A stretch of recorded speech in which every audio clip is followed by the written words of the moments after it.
Une délégation de la société civile du Nord Kivu et du Sud Kivu, présente à Kinshasa depuis l'invasion rwandaise dans les deux provinces, a échangé le jeudi 17 avril 2025 avec le président de l'Assemblée nationale, le professeur Vital Kamerhe, autour de la situation sécuritaire et sociale globale que vivent les filles et fils de ces deux provinces sous occupation rwandaise et ses supplétifs du M23 en violation totale de la souveraineté de la République démocratique du Congo. Nous sommes déplacés ici à Kinshasa.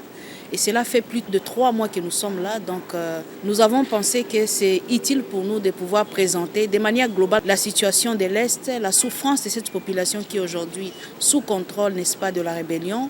Nous pensons que la représentation nationale est appelée, n'est-ce pas, à prendre des résolutions qui puissent aider à porter la paix. Et c'est au président de pouvoir d'abord porter cet étendard-là en tant que président de l'Assemblée nationale. Les deux délégations de la société civile ont attiré l'attention du speaker de la Chambre basse du Parlement sur la dégradation de la situation économique et sociale dans les provinces occupées, conséquence de l'arrêt des activités bancaires ainsi que des pillages et des vols dont sont victimes les entrepreneurs. Elles ont dénoncé les multiples violations des droits de l'homme dont sont victimes les populations, notamment des tueries, des vols à main armée, des viols, des tortures et des menaces. Face à cela, la société civile de deux provinces appelle au respect de la résolution 2773 du Conseil de sécurité, aujourd'hui violée par le Rwanda, qui continue à renforcer ses troupes et son artillerie dans les zones occupées. Elle a précisé que la population dans cette zone reste dans la soif d'être libérée et de retrouver la paix.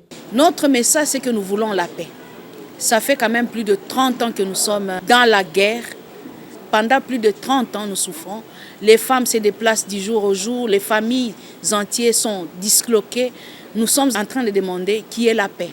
Nous demandons au chef de l'État et toutes les institutions de la RDC de fournir des efforts pour que cette paix-là soit possible, qu'elle soit effective.